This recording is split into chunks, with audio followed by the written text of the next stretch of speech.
शरीर शुद्धी शिबिरात आचार्यजी दिगंबरजी यांच्या मार्गदर्शनाने योग क्रिया, प्राणायाम आणि शरीर शुद्धीच्या ज्या चिकित्सा आहेत ज्याच्यामुळे आज 5 दिवसीय शिबिरामध्ये माझं जवळपास 4 किलो वजन कमी झालं। आज मी या शिबिरामध्ये माझं मनोबल पूर्ण तुटलेलं होतं। मी आचार्यजींना विनंती केली की माझा असं कॅन्सरचं संबंधित ऑपरेट झालेलं आहे, मी हे शिबिरात भाग घेऊ शकतो का। त्यांनी माझं मनोबल वाढवलं की सर कुठलाच प्रॉब्लेम येणार नाही, मी माझ्या मार्गदर्शनानुसार तुम्हाला जे थेरपी दिली त्या तुम्ही करा, निश्चितच तुम्हाला खूप फरक जाणवेल। आणि खरोखर या 5 दिवसीय शिबिरामध्ये मला असा अनुभव आला की माझं 4 किलो वजन कमी झालं। आणि वजन कमी झाल्यानंतर या योगासन, प्राणायाम आणि शरीर शुद्धीमुळे मला जो सतत ॲसिडिटी, आम्लपित्त, पचन संस्थेचे जे त्रास होते ते सर्व जवळपास 95% माझे बंद झाले। आणि माझे ॲसिडिटी, आम्लपित्त न वाढल्यामुळे माझं जे तोंडाचं ऑपरेट केलेलं होतं कॅन्सर संबंधित त्याच्यामुळे मी माझ्या जी मुव्हिंग आहे तोंडाची ती थोडीशी आणखी हलक्या पद्धतीने व्हायला लागली। आणि जेही स्नायू जखडलेले होते माझे सर्व सतत कंट्रोल करावं लागणार होतं एका वर्षानंतर, तर मी या 5 दिवसात अशी अनुभूती घेतली की माझं 4 किलो वजन कमी झालं। आज या शिबिरामुळे माझे जे स्नायूंची जखडण होती, जे अंकुचन पावलेलं होतं, जी तोंडाची मुव्हिंग मला सतत भीती वाटत होती की माझ्या तोंडाची मुव्हिंग कमी होत चालली आहे, तोंड उघडणं कमी होत चाललेलं आहे।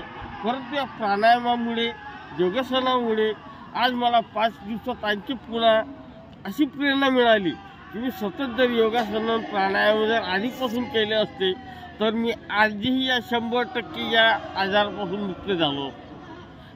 ही सर्व कमाल फक्त आचार्य दिगंबरजी यांच्यामुळे झाली। आणि सतत त्यांनी मला असा शब्दही दिला की सर तुम्हाला जेही मार्गदर्शन लागेल, निशुल्क मार्गदर्शन, मला केव्हाही अर्ध्या रात्री कॉल करा, मी तुमच्यासाठी मी सदैव तत्पर आहे। तुम्ही मला तुमच्या डाएट संबंधी विचारा, तुमच्या पेनविषयी विचारा, आणि जीही समस्या असेल त्या समस्येविषयी विचारा, तर मी तुम्हाला प्रत्येक गोष्टीचं मार्गदर्शन करेन। खरोखर आज या आपल्या नंदुरबार शहरामध्ये हा कॅम्प पहिल्यांदा आला आणि आम्ही सर्व लोकांनी त्यांना एक विनंती केली की सर जसं आम्हाला या गोष्टीचा लाभ मिळाला तसं आणखी इतर सर्वांना या गोष्टीचा लाभ मिळावा, म्हणून तुम्ही दर 6 महिन्यांनी, कारण त्यांचं शेड्यूल बिझी आहे, आम्ही सर्व लोकांनी विनंती केल्यानंतर सुद्धा त्यांनी आम्हाला सांगितलं की सर माझ्या कॅम्पांच्या तारखा फिक्स असल्यामुळे मी 4 महिने इथं नंदुरबारला येऊ शकत नाही, परंतु मी निश्चित सर्वांच्या या आग्रहाखातर मी 4 ते 5 महिन्यांनी आणखी कॅम्पचं आयोजन करेल। आणि त्या कॅम्पात निश्चितच आम्ही सर्वांनी त्यांना शब्द दिला की आज आम्ही 100 लोकांनी या कॅम्पामध्ये तुमच्या या सर्व गोष्टींचा लाभ घेतला, तर निश्चित त्या 100चे आम्ही तुम्हाला पुढच्या कॅम्पात 400 लोकांना उपस्थित करून दाखवू, असा आम्ही सर्वांनी संकल्प केला। आणि जसं आम्हाला या गोष्टींचा लाभ मिळत आहे तसं सर्व माझ्या माता भगिनींना, बंधूंना या गोष्टींचा लाभ मिळावा यासाठी आम्ही सतत प्रयत्न करू। आणि हा कॅम्प येथे आला, त्यांनी मार्गदर्शन केलं आणि चांगले प्रतिष्ठित लोक यांनी सुद्धा आपला कुठलाही ॲटिट्यूड न दाखवता या कॅम्पामध्ये सहभाग घेतला।